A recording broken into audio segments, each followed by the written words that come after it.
हमारे इस YouTube channel के सेगमेंट फास्ट न्यूज में आप तमाम का इस्तकबाल है। इस वीडियो में आप देख सकते हैं कमेंटों में बहुत ज्यादा खबरें। तो आइए शुरू करते हैं वीडियो को और देखते हैं आज की ताजा तरीन खबरें। सरपंच इलेक्शन में मुकाबला करने के लिए सब इंस्पेक्टर ने नौकरी छोड़ दी। सरपंच इंतखाबात के लिए एक सब इंस्पेक्टर ने अपने ओहदे से इस्तीफा दे दिया है। पुल्ली वेंकटेश्वरलू जो कोडाडा टाउन में सब इंस्पेक्टर के तौर पर खिदमत अंजाम दे रहे थे, उन्होंने गोदबिंद गांव से सरपंच के उम्मीदवार के तौर पर हिस्सा लेने के लिए रजाकाराना तौर पर YRS यानी वॉलंटरी रिटायरमेंट सर्विस लिया। वेंकटेश्वरलू ने बताया कि वो अपने आबाई गांव की खिदमत करना चाहते हैं। इनकी मुलाजिमत भी अभी 5 महीने बाकी है। उन्होंने अपनी पोस्ट से रिटायरमेंट लेने का फैसला किया है। गोदबिंद गांव जो मेजर ग्राम पंचायत है, इसकी कुल आबादी 4446 और रजिस्टर वोटर्स की तादाद 3813 है, जबकि वोटर्स के लिए 12 वार्ड्स कायम हैं। नामजदगी का अमल इतवार से शुरू होगा। तेलंगाना में पहले मरहले के पंचायत इंतखाबात, नामजदगी दाखिल करने की आखिरी तारीख खत्म। रियासत तेलंगाना में पहले मरहले के पंचायत इंतखाबात के लिए नामजदगियों की आखिरी तारीख कल शाम के साथ खत्म हो गई। नामजदगियों की जांच के लिए इंतजामिया ने तमाम इंतजामात मुकम्मल कर लिए हैं। हुक्काम नामजदगियों की जांच करके दुरुस्त उम्मीदवारों की फहरिस्त तैयार करेंगे। मुस्तरद नामजदगियों पर उम्मीदवारों को सब कलेक्टर के सामने अपील करने का मौका फराहम किया गया है। 3 दिसंबर तक उम्मीदवारों को अपनी नामजदगियां वापस लेने की इजाज़त होगी। इसके बाद मुकाबले में मौजूद सरपंच उम्मीदवारों और वार्ड मेंबर उम्मीदवारों की हतमी फहरिस्त जारी की जाएगी। रियासती इलेक्शन कमीशन के मुताबिक इस मरहले में 4236 सरपंच और 37,444 वार्ड मेंबरान के ओहदों के लिए इंतखाबात मुनक्किद होंगे। तेलंगाना काबीना में रद्दोबदल का इम्कान, 7 से 10 दिनों के अंदर तब्दीलियां मुतवक्को। तेलंगाना में बहुत जल्द काबीना की असर-ए-नौ तश्कील या रद्दोबदल का इम्कान है और ज़राए के मुताबिक आइंदा 1 हफ्ते से 10 दिन के अंदर तब्दीलियों का ऐलान किया जा सकता है। बावसूख इत्तलात के मुताबिक 4 से 5 वज़रा को काबीना से हटाने और कई नए चेहरों को शामिल करने पर गौर जारी है। सियासी हल्कों में कोमटिरेड्डी राजगोपाल रेड्डी के काबीना में शामिल होने के इम्कान मजबूत बताए जा रहे हैं, जबकि वजीर जोपल्ली कृष्णा राव और वजीर कोंडा सुरेखा की छुट्टी की ख्यास आरायां जारी है। उत्तम कुमार रेड्डी की अहलिया पदुमावती को काबीना में शामिल करने की तजावीज़ ज़ेर गौर हैं। ज़राए के मुताबिक कोमटिरेड्डी, वेंकट और पूनम प्रभाकर को दिल्ली में AICC की अहम जिम्मेदारियां सौंपे जाने का इम्कान है, जबकि महेश कुमार गौड़ को काबीना में शामिल करने की बातें जोरों पर हैं। इसी के साथ PCC चीफ के ओहदे में तब्दीली और श्रीधर बाबू को नया सदर और मुमकिना वज़ीर दाखिला बनाने पर भी तबादला ख्याल जारी है। काबीना रद्दोबदल, नई तकर्रुरियां और सियासी तब्दीलियों के फैसले आइंदा चंद दिनों में सामने आने की तवक्को है। कोविड के इलाज को आरोग्यश्री में शामिल करने के मुतालबे पर एहतजाज के खिलाफ मुकदमा, तेलंगाना की वजीर सीताक्का अदालत में पेश हुई। तेलंगाना की वजीर पंचायत राज सीताक्का हैदराबाद में अवामी नुमाइंदों की खुसूसी अदालत में हाजिर हुई। इनके खिलाफ ये मुकदमा उस वक्त दर्ज किया गया था जब BRS हुकूमत के दौरान उन्होंने कोविड के इलाज को आरोग्यश्री स्कीम में शामिल करने का मुतालबा करते हुए एहतजाज किया था। सीताक्का अपने वकील N कृष्ण कुमार गौड़ के हमरा अदालत पहुंची। ये मुकदमा अप्रैल 2021 में दर्ज किया गया था। मुजाहिरीन का मौक़िफ़ था कि वबा के दौरान गरीब खानदान शदीद माली मुश्किलात का शिकार हुए। कई अफराद ने इलाज के अखराजात पूरे करने के लिए अपनी जायदादें फरोख्त कर दी, जबकि निजी अस्पतालों में महंगे इलाज की वजह से कई मरीजों की मौत हो गई। इसलिए कोविड के इलाज को आरोग्यश्री में शामिल करना जरूरी था ताकि गरीबों की जान बचाई जा सके। अदालत ने मुकदमे की अगली समाअत 18 दिसंबर तक मुलतवी कर दी और वजीर सीताक्का को दोबारा शख्सी तौर पर पेश होने की हिदायत दी। JHMC की जानिब से 22,000 गढ़ों की मरम्मत। ग्रेटर हैदराबाद म्युनिसिपल कॉर्पोरेशन यानी JHMC की जानिब से रोड सेफ्टी मुहिम के तहत 22,797 गढ़ों की निशानदही की गई है, जिनमें से 28 नवंबर तक 21,511 गढ़ों की मरम्मत की गई। इसके अलावा 1019 मेन होल्स की मरम्मत की गई, 494 ढक्कनों को तब्दील किया गया और 13 मरकजी नालों की मरम्मत भी अंजाम दी गई। यहाँ जारी करदा एक बयान में JHMC ने बताया कि सड़क के तहफ़्फ़ुज़ से मुतल्लिक़ इक़दामात जैसे सड़कों के गढ़ों को भरना, मेन होल्स की मरम्मत और सड़क की मरम्मत के काम मुसलसल जारी हैं। LB नगर जोन में 3828 गढ़ों को भरा गया, चार मीनार जोन में 2885, खैरताबाद जोन में 3785, शेरलिंगमपल्ली में 2656 और कोकटपल्ली जोन में 3217 सड़कों की गढ़ों की भरपाई की गई। सिकंदराबाद जोन में 5140 गढ़ों को भरा गया। इस तरह जुमला 21,511 गढ़ों की मरम्मत करते हुए सड़क पर आमद-ओ-रफ्त को बेहतर बनाया गया। नोटिफिकेशन में बताया गया है कि बारिश के मौसम में सड़कों पर गड्ढे पड़ गए थे, जिनकी निशानदही करते हुए सिलसिलावार तरीके से इन्हें भरा जा रहा है। KCR के मरन भरत ने तेलंगाना रियासत की तश्कील की राह हमवार की, हरीश राव ने कहा। तेलंगाना के साबिक वजीर हरीश राव ने कहा है कि साबिक वजीर आला और BRS सरबराह के चंद्रशेखर राव के मरन भरत ने तेलंगाना तहरीक की रफ्तार को यकसर मोड़ दिया था। उन्होंने कहा कि उस वक्त के उस मरन भरत ने तेलंगाना रियासत के क़याम की राहें हमवार की। हरीश राव ने याद दिलाया कि 29 नवंबर 2009 को चंद्रशेखर राव ने मरन भरत शुरू की थी। 4 करोड़ अवाम की ख्वाहिशात की तकमील के लिए उन्होंने मुसलसल जिद्दोजहद की। रियासत के लिए अपनी जान तक कुर्बान करने का अज़्म चंद्रशेखर राव का गैर मामूली हौसला था। तेलंगाना की तारीख में उनका किरदार बहादुरी का लाजवाल निशान है। उन्होंने मजीद कहा कि अगर 29 नवंबर को केसीआर का मरण बरत ना होता तो 9 दिसंबर की मरकजी हुकूमत की जानिब से तेलंगाना रियासत का ऐलान भी ना होता और 9 दिसंबर का ऐलान ना होता तो तेलंगाना रियासत भी वजूद में ना आती। तेलंगाना दहाइयों की जिद्दोजहद का नतीजा है, हुक्मरानों की मेहरबानी का नहीं। यही सच है। हरीश राव ने एक्स पर पोस्ट करते हुए कहा कि रियासत के क़याम की बुनियाद रखने वाले इस मरण बरत की यादें आज भी उनके दिल में महफूज हैं।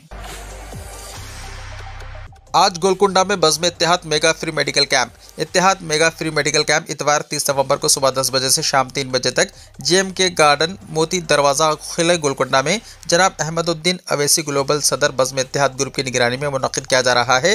नक़ीब मिल्लत बैरिस्टर सदुद्दीन अवैसी सदर कुल हिंद मजलिस इत्तेहादुल मुस्लिमीन व रुकन पार्लियामेंट हैदराबाद मेहमान खुसूसी होंगे, जबकि जनाब कौसर मोहिउद्दीन रुकन असम्बली कारवान मेहमान एजाज़ी की हैसियत से शिरकत करेंगे। मोहम्मद अमीरुद्दीन कॉरपोरेटर गोलकुंडा भी मुअज़्ज़ज़ मेहमान के तौर पर शिरकत करेंगे। इस मेगा हेल्थ कैंप में मुख्तलिफ अमराज जैसे अमराज क़ल्ब, अमराज गुर्दा, अमराज निस्वान, अमराज हड्डियाँ, अमराज आसाब, अमराज चश्म, अमराज अतफाल और दीगर अमराज से मुतल्लिक़ माहिर डॉक्टर्स मरीजों का मुआयना करेंगे और मुफ्त अद्वियात तक़सीम करेंगे। हैदराबाद में मीरालम टैंक पुल की तामीर का काम शुरू। हैदराबाद में 27 नवंबर बरोज़ जुमेरात को आइकॉनिक मीरालम टैंक पुल की तामीर का काम शुरू हुआ। इस पुल को मूसा की बहाली के मंसूबे के एक हिस्से के तौर पर तजवीज़ किया गया है और इसका मकसद बेंगलुरु नेशनल हाईवे को शास्त्रीपुरम से चिंतलमेट रोड से जोड़कर ट्रैफिक की भीड़ को कम करना है। ये टेंडर KNR कंस्ट्रक्शन लिमिटेड को 319.24 करोड़ रुपए में दिया गया था, जो कि हुकूमत के 304.36 करोड़ रुपए की असल तखमीना से 4.89% इजाफा है। पुल की तामीर EPC यानी इंजीनियरिंग, प्रोक्योरमेंट और कंस्ट्रक्शन मोड पर की गई है। पुल की अहम खुसूसियात में 2.6 किलोमीटर की लंबाई, 4 लेन और केबल के साथ लगा हुआ डिज़ाइन शामिल है। हुकूमत का बड़ा कदम, आर्जी मुलाजिमीन की रिटायरमेंट सहूलत खत्म, 7000 मुलाजिमीन मुतासर। तेलंगाना की खराब होती माली सूरत हाल के पेश नज़र रियासती हुकूमत ने एक अहम और बड़ा फैसला लेते हुए आर्जी मुलाजिमीन की रिटायरमेंट से मुतल्लिक़ तमाम सहूलतें ख़त्म करने का हुक्मनामा जारी कर दिया है। ये वो मुलाजिमीन है जिनकी खिदमत मुख्तलिफ सरकारी महकमों में कई बरस बाद मुस्तकिल की गई थी। हुकूमत का मौक़िफ़ है कि अगर अदालतों के पुराने फैसलों के मुताबिक इन मुलाजिमीन की तक़र्रुरी को पिछली तारीखों से नाफिज किया जाए तो रियासती ख़जाने पर तकरीबन 20,000 करोड़ रुपये का भारी बोझ पड़ेगा, जो मौजूदा माली हालात में मुमकिन नहीं और ना ही अवामी मफाद के मुताबिक है। 25 नवंबर को जारी होने वाले इस हुक्मनामे के जरिए 1994 के तेलंगाना मुस्तक़बिल तक़र्रुरी कानून में अहम तरामीम की गई हैं, जिनसे तकरीबन 7000 सरकारी मुलाजिमीन बराह रास्त मुतासर होंगे। साल 1994 में हुकूमत ने एक ख़ुसूसी रियायत देते हुए आर्जी मुलाजिमीन को मुस्तकिल करने की इजाज़त दी थी, बशर्ते कि फुल टाइम मुलाजिम कम अज़ कम 5 बरस और जुज़ वक्ती मुलाजिम कम से कम 10 बरस की खिदमत पूरी करे। बाद 1997 में यह वजाहत भी की गई कि मुस्तकिल तक़र्रुरी हमेशा मुस्तक़बिल की तारीख से ही नाफिज होगी। तहम इंतजामी मसाइल, खाली ओहदों की कमी और दिगर रुकावटों की वजह से हज़ारों फाइलें बरसों तक पेंडिंग रहीं, जिसके बाद मुलाजिमीन ने अदालत का रुख किया और तक़र्रुरी को पिछली तारीखों से नाफिज करने का मुतालबा किया। अदालतों के फैसले मुख्तलिफ आए, जबकि सुप्रीम कोर्ट में रियासत की अपीलें भी कामयाब न हो सकी, जिसके नतीजे में कई तौहीन अदालत की दरख्वास्तें दायर हुई। मौजूदा कांग्रेस हुकूमत का कहना है कि चूँकि 1 सितंबर 2004 से नई पेंशन स्कीम नाफिज है, अगर तक़र्रुरी पिछली तारीखों से नाफिज हुई तो आर्जी मुलाजिमीन सरकारी पेंशन के मुस्तहिक़ बन जाएंगे, जिससे वो उन मुलाजिमीन से भी ज़्यादा फ़ायदा हासिल कर लेंगे जो 2004 के बाद बाकायदा भर्ती हुए थे। हुकूमत ने इसे माली तौर पर नुकसानदेह और मुलाजिमीन के दरमियान नाइंसाफ़ी करार दिया है। इसी बुनियाद पर हुकूमत ने यह हुक्मनामा फौरी तौर पर नाफिज किया है और इम्कान है कि आने वाले असम्बली इजलास में इससे मुतल्लिक़ बाकायदा बिल भी पेश किया जाएगा। फेसबुक पर अनजान खातून से दोस्ती, हैदराबाद का डॉक्टर 14 करोड़ रुपए से महरूम। तेलंगाना में एक बड़ा साइबर धोखाधड़ी का मामला मंजर आम पर आया है, जिसमें हैदराबाद के एक डॉक्टर को सरमायाकारी के नाम पर तकरीबन 14 करोड़ रुपए से महरूम कर दिया गया। तफसीलात के मुताबिक एक खातून ने खुद को मोनिका माधवन के नाम से फेसबुक पर मुतारिफ कराते हुए डॉक्टर से दोस्ती की और एक जाली ट्रेडिंग वेबसाइट का लिंक भेजा। बड़े मुनाफे की लालच देकर उन्होंने डॉक्टर को भारी रकम जमा कराने पर आमादा किया और बाद में रकम निकालने के लिए टैक्स अदा करने का बहाना बनाया। बार बार दबाव डाले जाने के बाद डॉक्टर ने लाखों नहीं बल्कि करोड़ों रुपए टैक्स के नाम पर अदा कर दिए, लेकिन फिर भी इसके अकाउंट में कोई रकम मुंतकिल नहीं हुई तो इसे धोखाधड़ी का एहसास हुआ। मुतासरा डॉक्टर ने फौरी तौर पर साइबर सिक्योरिटी ब्यूरो से शिकायत दर्ज कराई, जिसके बाद पुलिस ने मामले की तहकीकात शुरू कर दी है। साइबर पुलिस ने आवाम को दोबारा खबरदार किया है कि ऐसे ऑनलाइन सरमायाकारी के जाल में फंसकर अपनी मेहनत की कमाई से हाथ ना धो बैठे। मेट्रो स्टेशनों पर स्मार्ट लॉकर्स मुतारिफ किए गए। L&T हैदराबाद मेट्रो रेल ने मुसाफिरों के लिए स्मार्ट लॉकर की सहूलियत का आगाज़ किया है। ये महफूज डिजिटल स्टोरेज मुसाफिरों की आसानी में इजाफा और ई-कॉमर्स डिलीवरी में सहूलत फराहम करने के मकसद से शुरू किए गए हैं। इन लॉकर्स का मकसद पैकेज डिलीवरी और महफूज स्टोरेज के लिए अहम मराकज़ के तौर पर काम करना है, जिससे रोज़मर्रा के सफ़र में आसानी पैदा हो और मौसर ई-कॉमर्स लॉजिस्टिक्स को मदद मिले। L&T मेट्रो रेल ने टिकट इदारे के साथ इश्तराक करके कई अहम स्टेशनों पर ये स्मार्ट स्टोरेज लॉकर्स मुतारिफ कराए हैं। ये सहूलत मुसाफिरों को हेलमेट, बैग और ख़रीदारी का सामान जैसी ज़ाती अशिया को महफूज तरीके से रखकर सफ़र करने की इजाज़त देती है। टिकट स्मार्ट लॉकर्स फिलहाल हैदराबाद के 7 मेट्रो स्टेशनों पर दस्तियाब है, जिनमें मियापुर, अमीरपेट, पंजागुट्टा, एलबी नगर, उपल, परेड ग्राउंड और हाईटेक सिटी शामिल है। स्कैन एंड स्टोर कहलाने वाला ये अमल 3 आसान डिजिटल मराहिल में 30 सेकंड से भी कम वक्त में मुकम्मल किया जा सकता है। लॉकर पैनल पर जाहिर होने वाला QR कोड स्कैन करें, मतलूबा लॉकर का साइज मुंतखब करें, मुंतखब मुद्दत के लिए डिजिटल अदायगी करें। हैदराबाद मेट्रो में इस इक़दाम का मकसद खासतौर पर माइक्रो मोबाइलिटी के मसाइल को हल करना है, जैसे कि मोटरसाइकिल सवारों को अपने हेलमेट स्टोर करने की जगह फराहम करना। LNT, MRHL और टिकट इदारे का हदफ इन मेट्रो स्टेशनों को कसीरुल मकासद मराकज़ में तब्दील करना है, जो मुसाफिरों के लिए आखिरी मरहले के चैलेंजेस को आसान बनाने के लिए स्मार्ट टेक्नोलॉजी को मरबूत करते हैं। एयर होस्टेस के साथ नाशाइस्ता बर्ताव, हैदराबाद एयरपोर्ट पर मुसाफिर गिरफ्तार। एक मुसाफिर ने फिजाई सफर के दौरान एयर होस्टेस के साथ नाशाइस्ता बर्ताव किया, जिसके बाद RGIA पुलिस ने इसे हिरासत में लेकर रिमांड पर भेज दिया। पुलिस के मुताबिक दुबई से आने वाले एयर इंडिया की परवाज़ AI2204 सुबह तकरीबन 4 बजे शमशाबाद एयरपोर्ट पर पहुंची। सफर के दौरान 17C नंबर सीट पर बैठे एक मुसाफिर ने एयर होस्टेस को बार बार हाथ से छुआ। अमले ने समझा कि शायद शराब के नशे में वो गलती से हाथ लगा रहा हो। तहम जब परवाज़ उतरने के बाद इस मुसाफिर ने कहा कि इसका पासपोर्ट इसकी सीट पर रह गया है, तो अमला दोबारा इसकी सीट पर गया। वहाँ उन्होंने देखा कि इसने सफ़ेद कागज़ पर एयरलाइंस अमले के बारे में निहायत फहश और तौहीन आमेज अल्फाज लिखे थे। ये देखकर एयरलाइंस हुक्काम ने फ़ौरन RGIA पुलिस में शिकायत दर्ज कराई। पुलिस ने मुसाफिर को गिरफ्तार करके रिमांड पर भेज दिया। तेलंगाना में सर्दी की शदीद लहर और कहर, गाड़ियों के ड्राइवर्स हेडलाइट्स ऑन करने पर मजबूर। रियासत में एक मरतबा फिर सर्दी की शिद्दत में इजाफा देखा जा रहा है। तेलंगाना के मुत्तहदा आदिलाबाद जिले के मुख्तलिफ इलाकों में दर्जा हरारत में नुमाया कमी के बाद सर्दी की शिद्दत में इजाफा हो गया है। आसिफाबाद जिले के सिरपुर यू में अक़ल तरीन दर्जा हरारत 11.4 डिग्री सेल्सियस रिकॉर्ड किया गया, जबकि तिरियानी में दर्जा हरारत 13.1 डिग्री सेल्सियस रहा। इसी तरह आदिलाबाद जिले के 7 नाला में दर्जा हरारत 12.6 डिग्री सेल्सियस और सोनाला और पपलदरी में 13 डिग्री सेल्सियस रिकॉर्ड हुआ। सर्दी की बढ़ती हुई शिद्दत से आम लोग खुसूसन एजेंसी इलाकों के रहने वाले शदीद मुश्किलात का सामना कर रहे हैं। सर्दी के साथ साथ जिले को गहरी कोहर ने भी अपनी लपेट में ले लिया है। कौमी शाहराह 44 पर कोहरा छा जाने से गाड़ी चलाने वालों को दुश्वारी पेश आ रही है और सड़क पर रास्ता साफ नजर न आने की वजह से ड्राइवर्स हेडलाइट्स ऑन करके आहिस्ता आहिस्ता सफर कर रहे हैं। रियासत तेलंगाना के तांडोर में हफ्ते की सुबह कोहर यानी धुंध छा गई। अक़ल तरीन दर्जा हरारत 17 डिग्री रिकॉर्ड होने से सर्दी की शिद्दत बढ़ गई।